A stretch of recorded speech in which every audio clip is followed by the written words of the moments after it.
Hola, ¿qué tal? ¿Cómo están, amigos y amigas que nos siguen a través de las redes sociales? Muy buenos días, es un gusto saludarles también a quienes hoy se dan cita aquí en la sala de historia del Museo Regional de Chiapas. Gracias a todos por su presencia, compañeros aquí en el museo, en el Centro INA, invitados especiales, maestros. Qué bueno que están con nosotros porque tenemos un tema muy especial. Hoy nos da gusto recibir en este Museo Regional de Chiapas al maestro Carlos Román García. Yo pido por favor le demos un fuerte aplauso.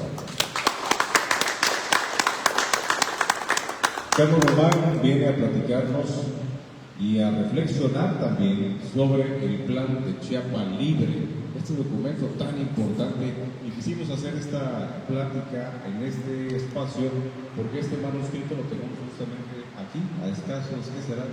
4 metros en esta vitrina, así que es muy significativo para nosotros estar cerca del manuscrito del plan de Chiapas Libre y que hoy Carlos Román venga a platicar con nosotros. Rápidamente voy a leer la semblanza de Carlos Román. Él es escritor, fue coordinador operativo técnico del Consejo Estatal para las Culturas y las Artes, el CONECULTA. También fue subdirector de la Red Nacional de Bibliotecas de Instituto Federal Electoral, hoy INE, y fue director de publicaciones y difusión del Archivo General de la Nación. Encabezó el rescate del Archivo Histórico de Chiapas y de 8 colecciones especiales, dentro de ellos los libros antiguos que se conservan muy bien, ya restaurados desde luego, y los libros raros, así denominados, en la UNICACH. Coordinó 4 volúmenes del famoso Diccionario Enciclopédico de Chiapas y los 5 de la historia del poder en Chiapas. Él es coautor con Andrés Fábregas de Frontera Sur, Tuxtla Gutiérrez, Historia de un Palacio, Historia de una Ciudad y Al fin del Milenio, El Rostro de la Frontera Sur, con Carlos Ruiz Abreu, de la Historia del H Congreso del Estado de Chiapas. Con Ana Benítez, el libro Con Sabor Chiapaneco y de los Bicentenarios de Chiapas. Este es muy reciente, ¿verdad? De la Independencia a la Federación. También es autor, Carlos, del estudio introductorio del Diccionario Histórico y Biográfico de la Revolución en Chiapas, el Manual de Organización de Archivos Municipales. Fue compilador de la antología Gestión de Documentos Electrónicos y bueno, ha publicado 2 ediciones del volumen de relatos Desembarcos. También coordinó la investigación de la cartografía histórica de Soconusco. Esto fue parte del proyecto El Soconusco Cervantino, cartografía de una encomienda imaginaria.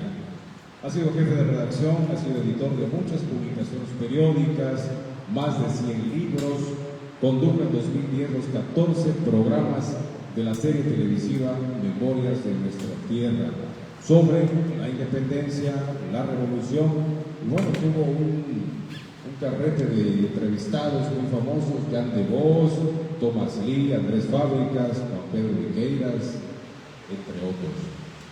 Es una parte de su extensa semblanza y trayectoria.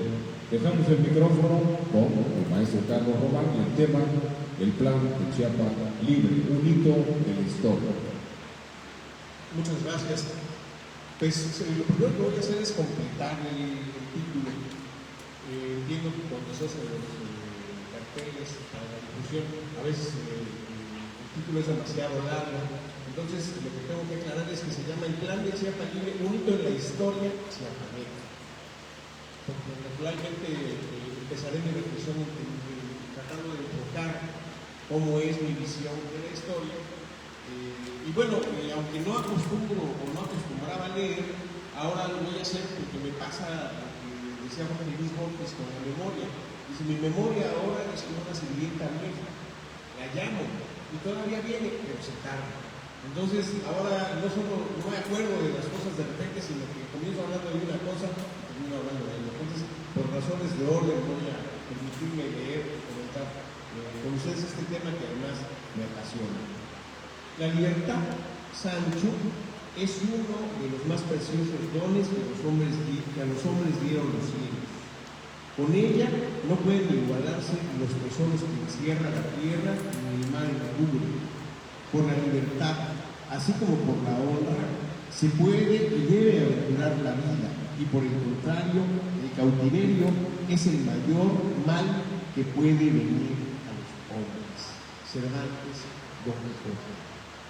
Quiero decirles que en 2005 se conmemoraron los 400 años de la primera impresión de esta maravillosa obra literaria de Miguel de Cervantes Saavedra, que se publicó en abril de ese año de 1605 en la villa de Madrid.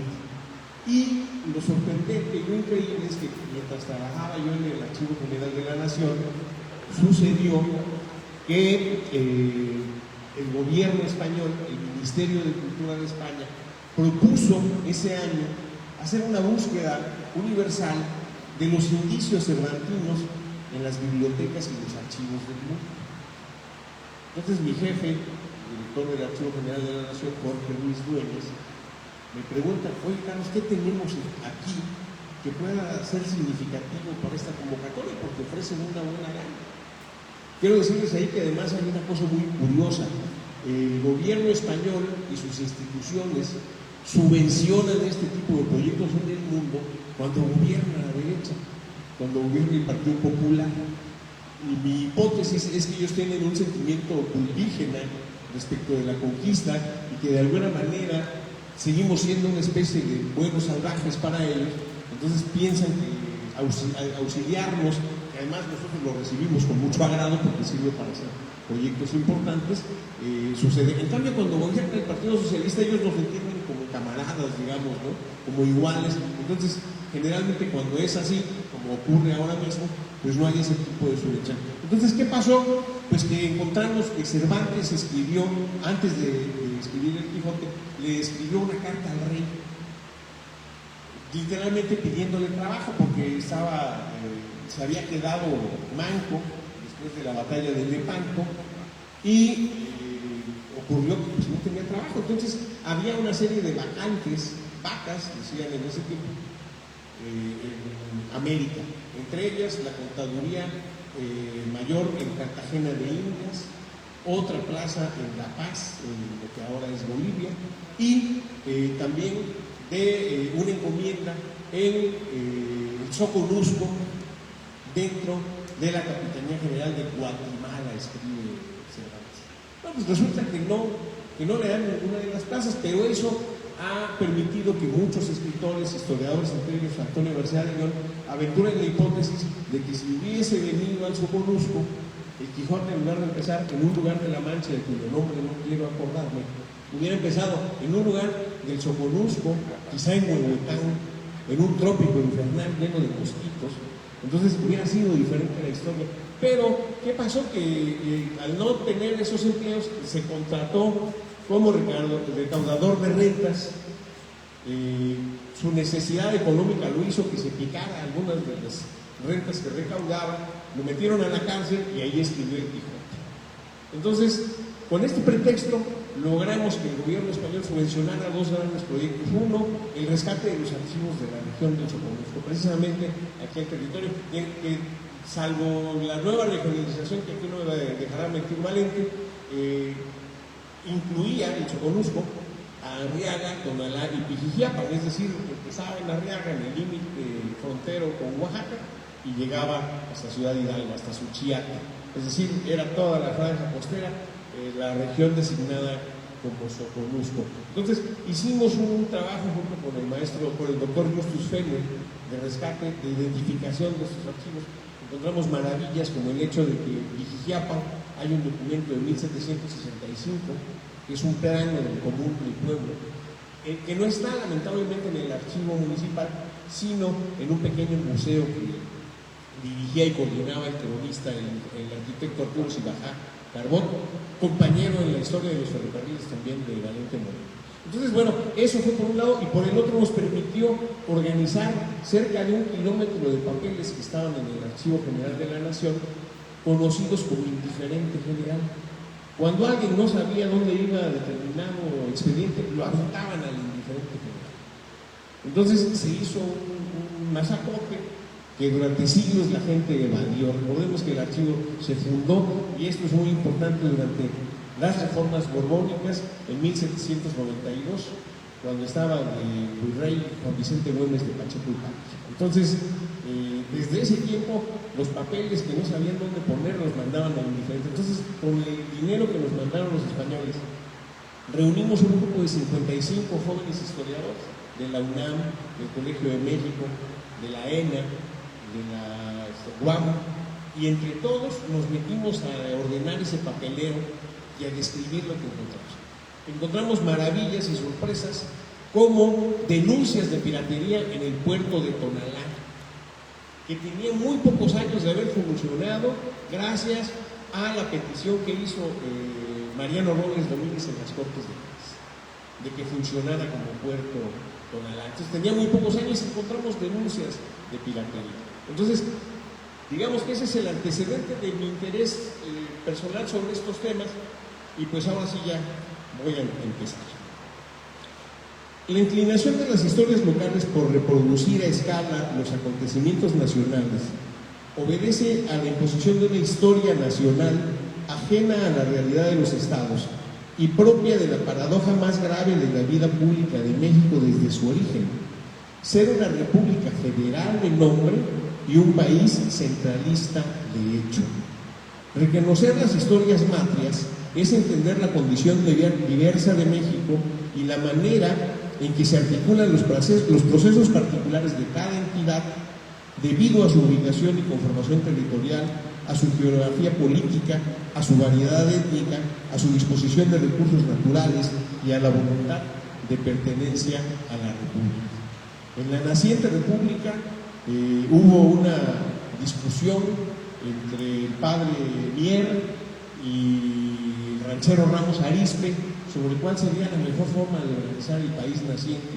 Entonces Mier, que era liberal y federalista, decía: a pesar de mi convicción, lo mejor sería que este país fuera un país central, porque venimos de esa costumbre desde la época novohispana. Esa herencia administrativa nos dejaron los españoles, y ahorita los estados no tienen suficientes capacidades ni recursos para poder ejercer una soberanía. Entonces es lo que proponía el padre Mier.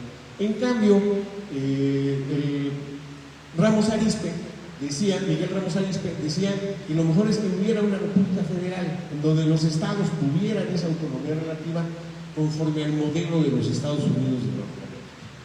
Entonces, esa discusión que ganó finalmente Ramos Arizpe en la palabra, y así quedó plasmado en la Constitución de 1824, en la realidad nunca, en muy pocos momentos ha ocurrido. De cualquier signo que sean los gobiernos, liberales o conservadores, recordemos que nuestro país, a diferencia de muchos de Centroamérica o Sudamérica, tuvo muy pocos gobiernos conservadores y no hubo ninguna dictadura. O sea, la dictadura más larga de la historia de México, encabezada por Porfirio Díaz, era una dictadura liberal. Entonces, incluso el imperio de Maximiliano fue un imperio traído de Europa, pero también de corte liberal, a grado tal que Maximiliano, cuando estuvo en el poder, le restituyó a las comunidades indígenas las tierras que la reforma juarista les había quitado. Entonces, ahí vemos cómo de nombre hemos sido siempre, incluso el nombre de México, el verdadero nombre oficial y legal de México, es muy poco usado, incluso en los documentos oficiales, es Estados Unidos Mexicanos. Y todo el mundo conoce al país como México.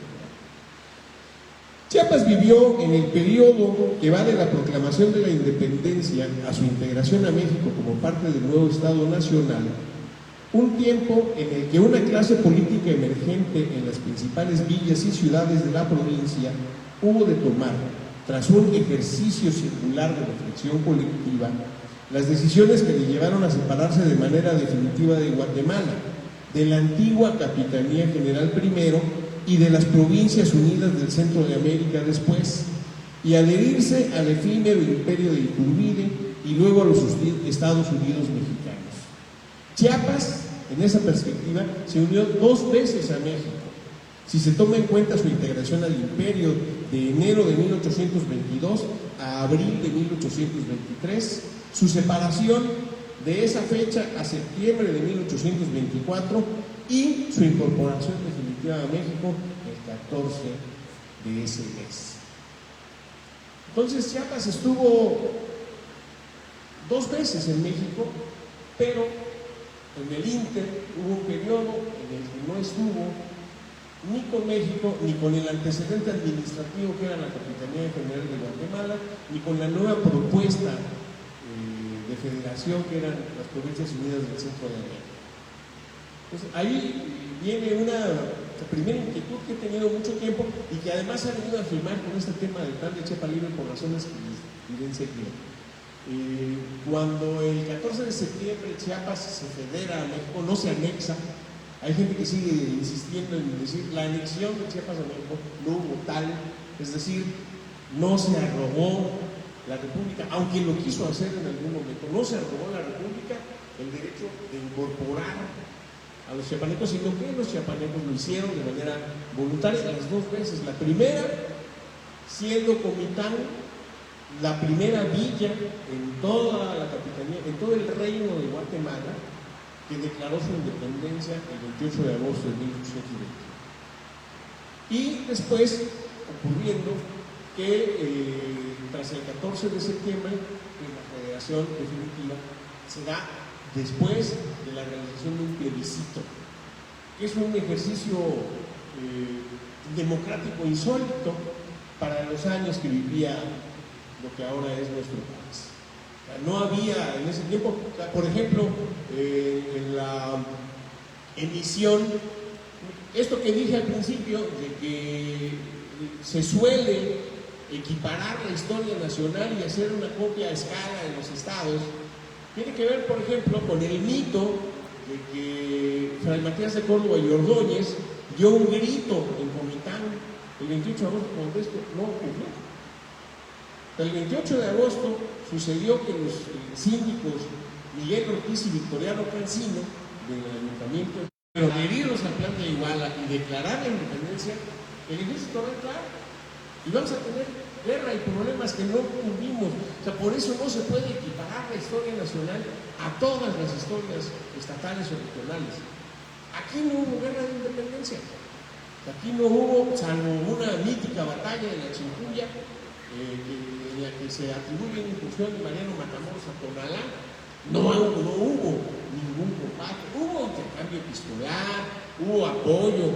Fray Ignacio Barnoya, personaje que conocí gracias a Sergio Nicolás Gutiérrez, que además de ser un colaborador excepcional de aquella serie que hicimos de la historia del poder en Chiapas, tiene un libro fundamental para entender este proceso, que es Encrucijada y Destino de la provincia de las Chiapas, en donde explica con mucha claridad y extensión todo lo que yo estoy tratando de sintetizar ahora. Entonces, bueno, eso es lo que sucedió. Para entender cabalmente esta historia, bueno, quiero decir nada más que Mario Vázquez Olivera insiste en que este momento en que ocurren 3 sucesos importantes, 2 de ellos muy conocidos y el tercero, que es el que me trajo a esta sala, el menos conocido, que son la declaración de independencia de la Villa de Santa María de Comitán el 28 de agosto de 1821, la proclamación del plan de Chiapa Libre el 2 de octubre de 1823, que ahí está el documento, como bien señala Valente, y la Federación de Chiapas a México, que ocurre el 14 de septiembre de 1824. Los mayas tuvieron, para comprender cabalmente esta historia es necesario entender la adscripción política y administrativa del actual territorio chiapaneco. En principio, la mayor parte de Chiapas actual estuvo poblada en tiempos prehispánicos por la civilización maya, de cuyo tronco principal se derivan 11 de las 12 lenguas indígenas que reconoce la Constitución del Estado: Celtal, Tzotzil, Chol, Tojolabal, Mame, Cachiquel, Lacandón, Mochó, Jacalteco, Chuj y Canjobal. La única lengua prevaleciente que no pertenece al tronco mayense es el zoque, que ya existía antes de la llegada de los españoles junto con el extinto chiapaneco. Los mayas tuvieron ciudades importantes en Chiapas: Palenque, Bonampak, Yaxchilán, Toniná y la cercana Chincultic, Comitán, porque Comitán tiene en estos 3 momentos de la historia chiapaneca 2 claves. Uno, que ahí se decreta por primera vez la independencia en todo el territorio centroamericano, y la segunda, que el plan de Chiapa Libre también se proclama en Comitán. En 1528 apunta Roberto Ramos, es cuando se produce la verdadera conquista de Chiapas de manos de Diego de Mazariegos, quien somete a los chiapanecas y funda la Villa Real de Chiapa a orillas del río Grijalva. Pedro Portocarrero había establecido ya una población española en los llanos de Comitán, a la que había denominado San Cristóbal de los Llanos. La Villa Real, fundada originalmente a 4 leguas de la Chiapa indígena, se trasladó a Los Altos y se fundó de nuevo el día 31 de marzo del mismo año en el valle de Jovel o Huizacatlán. Al desmantelar San Cristóbal de los Llanos, el nombre del santo patrono le quedó a la nueva población. O sea que el primer San Cristóbal fue Comitán, y al fundar la Villa Real, que además tuvo a lo largo de la historia muchos nombres: Villa Real, Ciudad Real, Villa Viciosa, Chiapa de la Gente Decente, San Cristóbal, Ciudad Real, Ciudad de San Cristóbal, Ciudad Las Casas, en una época de persecución religiosa, en fin, muchos nombres, pero lo importante es que el primer nombre, la primera ciudad que llevó ese nombre fue Comitán. Es necesario, pues, porque se trata de un tema que provoca preguntas frecuentes, ¿por qué decimos plan de Chiapa libre y no de Chiapas libre, como muchas veces aparece en algunas fuentes? Escribió Roberto Ramos Maza también: entre 1821 y 1824, la ya para entonces conocida como provincia de las Chiapas vive un proceso definitorio al independizarse de España, separarse de Centroamérica y unirse a México. Esa entidad, sin embargo, en realidad todavía era joven. Había resultado de la fusión en 1786 de las provincias de Chiapa y Soconusco para formar la Intendencia de Ciudad Real como consecuencia de la reorganización administrativa del imperio promovida en la época borbónica. La intendencia estaba constituida para su administración interior en 2 alcaldías mayores, con sedes en Ciudad Real y Tuxtla, y una gobernación con Tapachula como cabecera.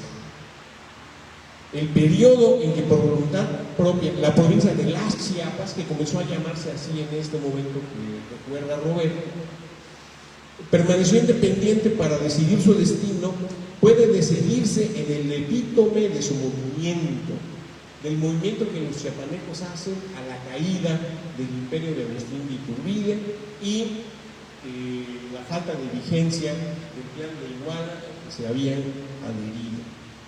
Este epítome de su movimiento es este plan de Chiapa Libre, emitido en Comitán, ya lo dije, el 2 de octubre de 1823, que dice en su fundamento: declarado por el soberano Congreso Mexicano insubsistente el plan de Iguala, y hecha la agregación de la provincia de Chiapas al imperio fenecido bajo el citado plan, es consecuencia necesaria que aun cuando hubiera pacto de unión, en el tiempo presente ni debe ni puede existir, pues faltan las condiciones del contrato.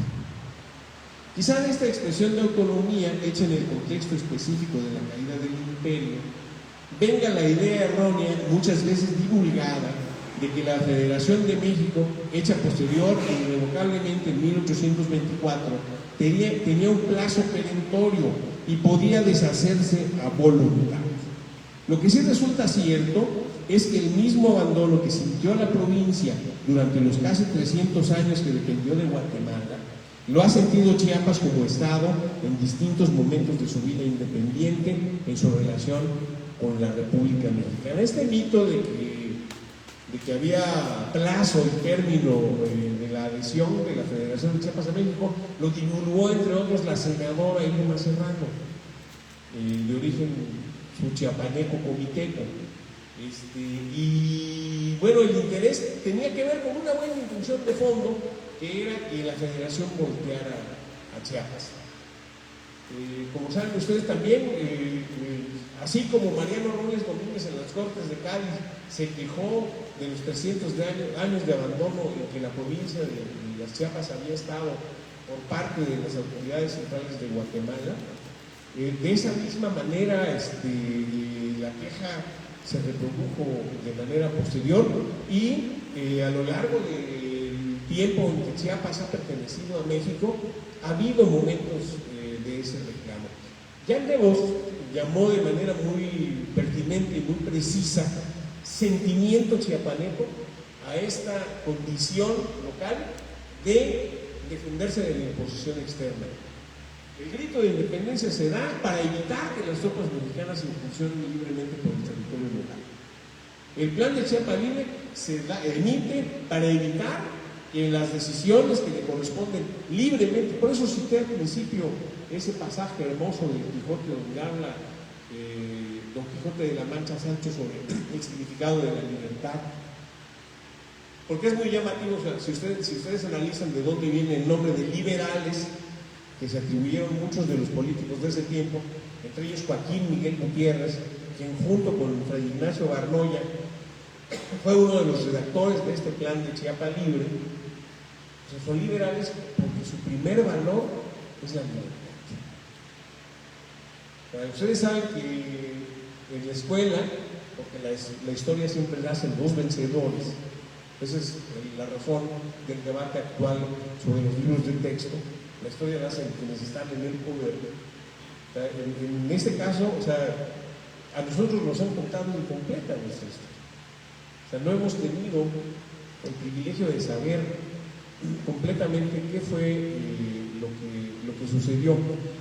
Entonces, bueno, esto que llamó Jean de Vos el sentimiento chiapaneco se repitió en Comitán el 2 de octubre para evitar que fuese la decisión soberana de Chiapas vulnerada. ¿Y cuándo se volvió a repetir? Pues cuando por la vía del plebiscito eligieron a qué país pertenece. Pero, y aquí sabe mucho del tema Valente, este sentimiento chiapaneco vuelve a surgir cuando el 14 de septiembre de 1914, cuando se firma el Acta de Canguil. ¿Qué es el Acta de Canguil? El documento mediante el cual los finqueros de la zona de Chiapa de Corzo y la Frailesca, y Tuxtla, se levantan contra lo que ellos llaman la incursión filibustera de los carrancistas. El presidente Carranza había mandado como gobernador a Jesús Agustín Castro y los chiapanecos dicen no, esa decisión no la pueden tomar allá. Ese es el sentimiento chiapaneco, un sentimiento de autonomía, un sentimiento de decidir con libertad lo que le sucede. Dice Jean de Vos una cosa, en Chiapas es muy llamativo, ¿cuál es el estado de la República más analfabeta, con mayor número de analfabetas? Chiapas. Y sin embargo, todos los grandes movimientos políticos, todas las grandes transformaciones verdaderas, no simbólicas, no políticas, no retóricas, tuvieron un documento en el que podemos comprobar qué es lo que querían los chiapanecos. Hay un acta de independencia de Comitán, en donde se registra la sesión de Cabildo, en donde sí participa Fray Matías de Córdoba, en donde participa Ignacio Valroya, en donde participa Juan Perrote, en donde participan los vecinos notables y visibles del pueblo, que así fue el llamado del ayuntamiento a ese cabildo abierto, y lamentablemente no participa doña Josefina García. O si participó, como bien sugiere Sergio y algunos otros historiadores, fue fuera del contexto de la asamblea, porque las mujeres lamentablemente no tenían en ese momento derechos políticos. Entonces, no es, o sea, yo no digo que debamos negar la existencia de Josefina García, por el contrario, o sea, está probado que la historia no solo tiene realidades, sino también mitos que la construyen y que contribuyen a darle sentido. Entonces, a mí me parece que reconocer el papel de las mujeres en estos procesos sociales, hayan o no intervenido y existan o no pruebas documentales de televisión, se debe hacer. O sea, es un reconocimiento merecido y además necesario. Bueno, me voy a brincar, como ya dije unas cosas, me voy a brincar. Ya dije que la participación de Fray Matías en esa proclamación no se dio con un grito, y además también debemos el conocimiento que tenemos de este personaje y además de la relevancia que se le confiere en este hecho específico también al propio Ignacio Barroya. ¿Por qué no es reconocido Fray Ignacio Barroya? Porque así, o sea, no sé si ustedes sepan o recuerden que cuando se hizo el plebiscito había 12 partidos que no eran partidos políticos, sino eran las circunscripciones administrativas en que estaba dividido el Estado. Y el partido de Tuxtla estaba no a favor de la Federación de México, sino a las Provincias Unidas de Centroamérica. Y fue una posición que Joaquín Miguel Gutiérrez defendió en el plebiscito. Y Fray Ignacio Barroy también estaba a favor de esta posición. Comitán, de hecho, estaba primero a favor de esta posición y luego, al haber un cambio de ayuntamiento a principios de 1824, se inclina a favor de la posición de México, que era defendida principalmente por Ciudad Real, por San Cristóbal de las Casas, donde había estado la sede de la Diputación Provincial. En buena medida, la relevancia, bueno, ya sé, esto ya lo dije. O sea, que Joaquín Miguel Gutiérrez también participa, también interviene en la redacción de este plan.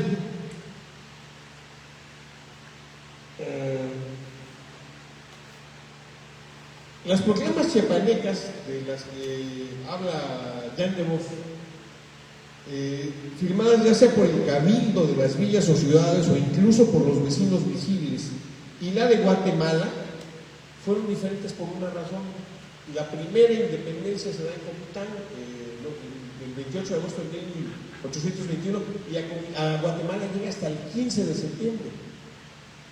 Y Comitán dice: declaramos la independencia de la villa y su circunscripción, que era el partido de los Llanos. En cambio, en Guatemala la declaración es unilateral, la hace solo Gabino Gainza. Encontramos, con Sergio, por cierto, un impreso del manifiesto de Gabino Gainza en el archivo. Entonces, no solo es unilateral, no solo le sigue una sola persona, sino que involucra a todas las partes del reino de Guatemala sin haberlas consultado, incluso a Chiapas. También ahí hay un disgusto con esta posición, con esta postura.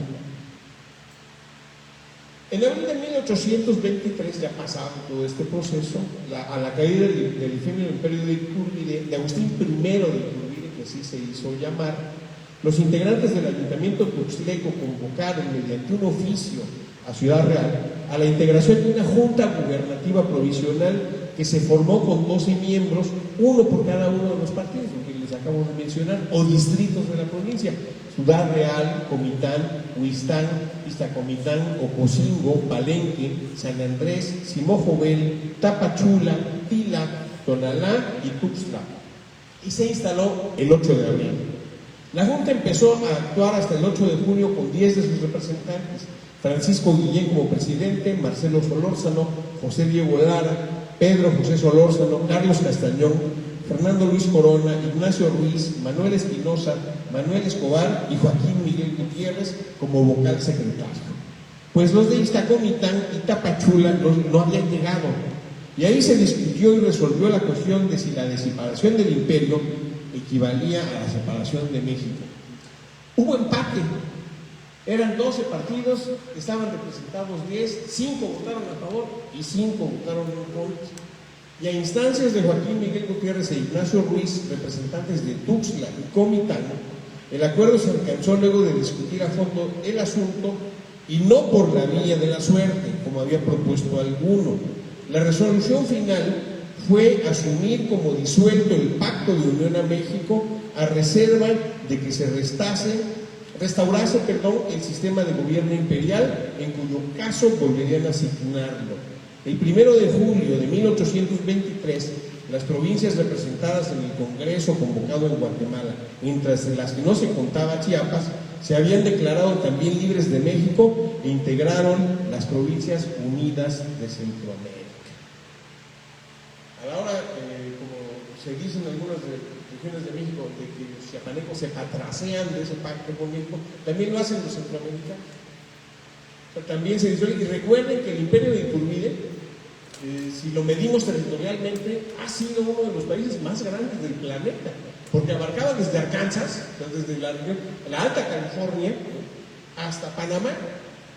Entonces, ¿qué pasa? Que cuando ya se disuelve la Unión, pues obviamente pierde la región centroamericana, y luego ustedes conocen la historia posterior de la intervención de 1847, de los tratados de 1848, donde perdimos definitivamente esa parte del territorio. Las circunstancias confluyeron entonces en la Junta General del 2 de octubre de 1823 y la firma del Plan de Chiapas Libre. Para algunos, la restauración local del Plan de Iguala. Para todos, la verificación de que las rebeliones acaecidas en estas latitudes se acompañaron siempre, lo dijo Jan de Vos y lo reitero ahora, de documentos que dan sustento a sus causas y a su derrotero, a sus combates, desde la proclamación de independencia de la villa de Santa María de Comitán hasta la primera declaración de la selva de Cardona. Todos, lo dice Jan de Vos en su libro Vienen de lejos los torrentes, es una síntesis de la historia de Chiapas, que eso siempre ha ocurrido en un pueblo de analfabetos, en un pueblo que además tiene una larga tradición de impresos. La imprenta llegó muy poco después de la independencia de Chiapas, con dos periódicos políticos, uno encabezado por Joaquín Miguel Gutiérrez y otro por Fray Matías de Córdoba y Embriones, La Campana Chiapaneca y el Pararrayo. Entonces, eso es muy relevante. La determinación chiapaneca de decidir por su propia cuenta su porvenir tiene su expresión más elevada en este plan, que en sus artículos 2 y 3 establece. Segundo, la provincia de Chiapas es libre e independiente de México y toda otra autoridad, y está al presente en su estado natural y de consiguiente en el de resolver por sí lo que mejor le convenga. Inmediatamente será depuesta la Junta Suprema Provincial para que con plena libertad, con arreglo a sus bases decretadas el 29 de julio último, la siga gobernando hasta que convenga la agregación o federación, bien a México, Guatemala o provincias limítrofes de quien se haya invitado. Todos los partidos, salvo el de Ciudad Real, que tras no estar de acuerdo con la separación de México, tampoco estuvo a favor del plan, siguieron al ejército que encabezó el tuxtleco Manuel Cebadúa, el cual terminó cercando a la antigua capital, es decir, Ciudad Real, que lo seguiría haciendo con breves interrupciones hasta 1892, logrando el repliegue de las tropas mexicanas hasta Tehuantepec y el restablecimiento de la Junta Suprema Provisional. Los seguidores del plan, con Tuxtla a la cabeza, se inclinaron entonces a favor de las Provincias Unidas, incluyendo a Comitán, dos veces ciudad libertaria, que tenía sus reservas, pues compartía con Ciudad Real los conflictos con los comerciantes guatemaltecos, en cuya relación se sustentaba su economía, y por eso le hacía simpatizar con la causa mexicana, pues unirse a un país mayor los libraría de deudas y rencillas con sus proveedores y competidores. Tras el cambio de autoridades municipales en enero de 1824, Comitán se decantó por México. Los Chiapas Libres, con Joaquín Miguel Gutiérrez a la cabeza, serían el germen de la logia neoyorquina, liberal y opuesta a los escoceses de Ciudad Real, quienes como mexicanistas tenían vínculos con Lucas Alamán, cabeza de esa logia conservadora en el país. No obstante sus diferencias con el gobierno mexicano, ellos dejaron claro que el artículo 4 del plan, para la causa de independencia nacional que sea atacada por España o cualquier otra extranjera y aún de nuestro continente, esta provincia prestará sus fuerzas, sus fondos y cuanto penda de su arbitrio para la defensa general, hasta sacrificarse en unión de todas las provincias nuestras hermanas. La Junta Suprema hará ver inmediatamente a los supremos gobiernos de México y del centro de América la disposición unánime de sus habitantes sobre ese punto. Dicen también en el artículo 7 que esa revolución iniciada con el plan y armas de ningún modo se crean que es directa o indirectamente contra la nación mexicana, cuya benevolencia y amor nos manifiesta evidentemente en los artículos 10 y 11 de la Ley de Convocatoria, decretada y sancionada el 17 de julio último, sino contra el que, a pesar del pronunciamiento de Chiapa, corroboran y aprueban dichos artículos y otras leyes anteriores, nos han juzgado con vilipendio y ultraje de nuestra provincia y de la misma nación mexicana. A partir de marzo de 1824, la establecida Junta Suprema Provisional organizó la consulta en la que se decidiría definitivamente a qué nación iba a pertenecer Chiapas. Entonces, finalmente lo que digo y señalo es que este momento clave de la historia chiapaneca es muy poco conocido. Todo el mundo sabe del Comitán, todo el mundo sabe del 14 de septiembre, esos festejos, y el grupo, la Asociación Civil Bicentenarios de Chiapas, en la que está Roberto Ramos, propuso que para el 28 de agosto no solo viniera el presidente de México, como finalmente vino a Comitán, sino que vinieran todos los presidentes de Centroamérica. Porque este hecho no solo fue importante para Comitán, para Chiapas y para México, sino para la configuración regional que todavía seguimos viviendo. Recuerden que el Tratado de Límites se firmó hasta 1882 y que desde entonces pues Chiapas ha pertenecido de manera voluntaria a México.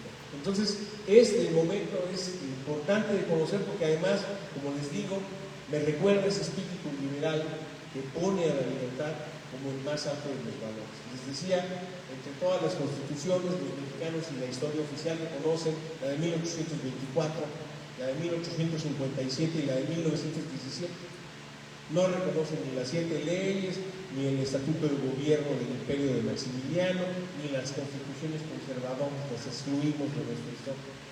Pero a mí me sigue fascinando y me sigue animando el principio de la Constitución de 1857, el artículo primero que dice: todos los que nacen o pisan el territorio mexicano son por ende automáticamente libres. Muchas gracias.